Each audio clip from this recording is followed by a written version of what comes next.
Salam sejahtera, salam kasih dalam Tuhan Yesus Kristus. Selamat bertemu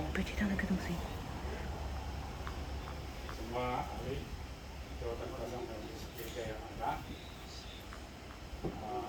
juga tuan rumah, Bapak Sulaimi, dan juga rombongan dari Kota Kinabalu, yang memang ada hasrat dan tujuan yang begitu besar sekali datang di tempat ini. Begitu jauh perjalanan sanggup datang di kelurahan desa di kampung Iran ini, di rumah ini, untuk sesuatu maksud yang sebelumnya tidak pernah dirancang, tapi kemudian setelah dirancang dan pada pagi hari ini kita dapat bersama. Jadi seperti biasa bicara pernikahan di dalam SIB, dan kita mulakan sebentar tadi dengan doa bersama dan puji-pujian untuk Tuhan, dan kita juga akan melihat ataupun merenung teks firman Tuhan ataupun ayat-ayat firman Tuhan sebagai dasar daripada majelis ini, di mana ayat firman Tuhan ini akan dijadikan sebagai dasar dan sebagai panduan bermula hari ini dan untuk selama-lamanya, khususnya kedua pribadi yang mengambil ketetapan dan mengambil keputusan untuk mengadakan majelis perkenalan ini dan seterusnya pernikahan dan kekeluargaan pada masa-masa mendatang. Jadi saya senang sekali membawa kita melihat firman Tuhan dalam kitab Perjanjian Lama.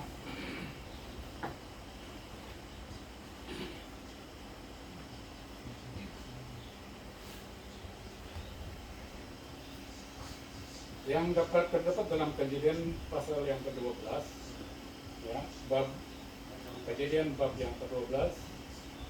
Kita baca dari ayat yang pertama hingga ayat yang ke-3.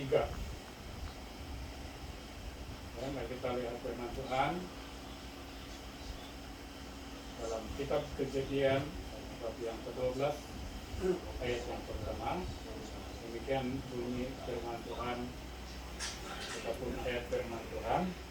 Tajuk besar di atas ataupun garis besar di atas, Abraham dipanggil Allah. Ya, Abraham dipanggil Allah. Abraham ini merupakan seorang pribadi macam seperti kita juga pada zaman Taurat, pada zaman dahulu sebelum kita ada, dan dia satu-satunya pribadi yang dipanggil oleh Tuhan untuk menjadi pribadi yang lebih mengenal Tuhan dan lebih menyembah kepada Tuhan. Ayat yang pertama demikian bunyi firman Tuhan, berfirmanlah Tuhan kepada Abraham, pergilah dari negerimu dan dari sanak saudaramu dan dari rumah bapakmu ini ke negeri yang akan kutunjukkan kepadamu. Aku akan membuat engkau menjadi bangsa yang besar dan memberkati engkau serta membuat namamu masyhur, dan engkau akan menjadi berkat. Aku akan memberkati orang-orang yang memberkati engkau dan mengutuk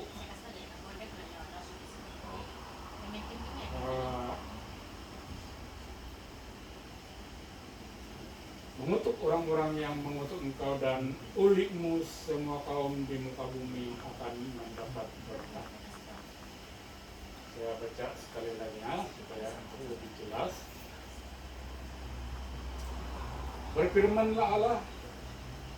Berfirmanlah Tuhan kepada Abraham, pergilah dari negerimu dan dari sanak saudaramu dan dari rumah Bapamu ini ke negeri yang akan kutunjukkan kepadamu. Aku akan membuat engkau menjadi bangsa yang besar dan memberkati engkau serta membuat namamu masyhur, dan engkau akan menjadi berkat. Aku akan memberkati orang-orang yang memberkati engkau dan mengutuk orang-orang yang mengutuk engkau, dan olehmu semua kaum di muka bumi akan mendapat berkat. Dia berbicara tentang panggilan Allah terhadap Abraham. Ya, Allah memanggil Abraham, Allah memilih Abraham untuk pergi ke suatu negeri yang tidak pernah diinjak ataupun tidak pernah dijejaki oleh Abraham sendiri sebelum itu. Jadi pasti kalau dipanggil untuk pergi ke suatu tempat yang kita tidak tahu, sudah tentu kita ada perasaan bimbang di sana, ada perasaan ragu-ragu, ada perasaan takut dan was-was. Bagaimana kedudukan negeri itu, bagaimana orang-orang di sana, bagaimana kehidupan kita kalau kita berada di sana. Teks firman Tuhan lebih menjurus kepada panggilan. Ya, teks firman Tuhan lebih menjurus kepada panggilan. Dan hari ini kita tidak dipanggil oleh Tuhan lagi untuk pergi ke sebuah negeri ataupun pergi ke sebuah negara, tetapi Tuhan memanggil kita untuk membentuk, mengubah, dan berubah dari diri kita sendiri, dari pikiran kita, dari sikap, dari tingkah laku kita. Kalau Abraham dalam teks ini dipanggil untuk pergi ke sebuah negara ataupun negeri, tetapi kita hari ini tidak lagi, Tuhan tidak panggil lagi kau pergi ke Jepun, kau pergi ke Australia, kau pergi ke Korea, ataupun kau pergi kemana-mana. Tetapi yang Tuhan mau dan yang Tuhan maksudkan, yang Dia panggil, ialah Tuhan memanggil supaya kita berubah dari satu tahap ke satu tahap mungkin yang lebih baik. Jadi untuk lebih memahami maksud panggilan yang kita bicarakan pada pagi hari ini, kalau seorang pemain bola, peminat bola, bukan pemain, tapi kalau dia seorang peminat bola sepak, dia tidak boleh mahir, ataupun dia tidak boleh pandai, ataupun dia tidak boleh menjadi masyhur dan terkenal sebagai seorang peminat bola sepak, sebagai seorang pemain bola sepak, jika dia tidak bergencak ataupun dia tidak beralih ke satu tempat untuk mencari timnya. Ya, sekurang-kurang ada 2, ada 3 orang yang bersama-sama dalam kumpulannya, baru dia boleh belajar, beraksi, ya, dia boleh mengasah bakatnya, mana dia boleh atau tidak di bidang itu. Nah, dalam kehidupan kita juga, inilah panggilan yang Tuhan maksudkan supaya kita tidak bersendirian. Ya, supaya kita tidak bersendirian. Tuhan panggil kita untuk memenuhi kehendak dan rencananya, supaya dalam firman Tuhan yang lain mengatakannya, bertambah banyak, beranak cucu, penuhilah bumi ini, dan kuasailah segala-galanya. Bagaimana kita mau merestui kehendak dan tuntutan firman Tuhan ini? Salah satunya ialah majelis yang kita jalankan pagi hari ini, yaitu perkenalan antara pemuda dan pemudi, antara lelaki dan perempuan yang akhirnya mengambil keputusan untuk pertunangan dan seterusnya bernikah. Jadi itu harapan kita harapan kami sebagai pemimpin di dalam gereja ini. Nah, contoh yang kedua yang lebih kita pahami lagi, ya, untuk memudahkan kita memahami panggilan ini, maksud panggilan ini, yang saya katakan tadi bukan lagi kita dipanggil oleh Tuhan untuk pergi ke negara-negara lain yang jauh di sana, yang menggunakan kos yang banyak, bulannya yang banyak. Tapi panggilan yang Tuhan maksudkan boleh juga kita simpulkan ataupun artikan sebagai seorang pelajar, ya, seorang pelajar. Anak-anak kecil, mula dia bersekolah, dia sekolah ketika, ya, sekolah ketika, dan dia masih dijaga oleh gurunya dan masih dijaga oleh ibu bapaknya. Sehingga selesai ketika dia melangkah ke sekolah rendah, masih dijaga dan dipelihara. Semua keperluan semua disediakan oleh ibu bapaknya. Setelah selesai sekolah rendah, dia ke sekolah menengah. Masih lagi bersama dengan ibu bapak, masih lagi bersama dengan keluarga untuk segala sesuatu. Setelah habis tingkatan 5, dia masuk tingkatan 6. Kalau sekolah tingkatan 6 itu berdekatan dengan rumah bapaknya, anak itu tetap bersama-sama dengan ibu bapaknya. Dan semua perkara, semua keperluan disedia dan dijaga dan diperhatikan oleh kedua ibu bapak. Ya. Tetapi setelah anak itu melangkah ke universiti, ya, setelah anak itu melangkah ke universiti, pasti dia berada di tempat yang jauh dan tidak dapat bersama-sama lagi dengan ibu bapaknya setiap hari. Hanya kita mendengar kabar dan cerita, hanya kita tengok dalam handphone, video call, itu sih yang kita dapat tahu.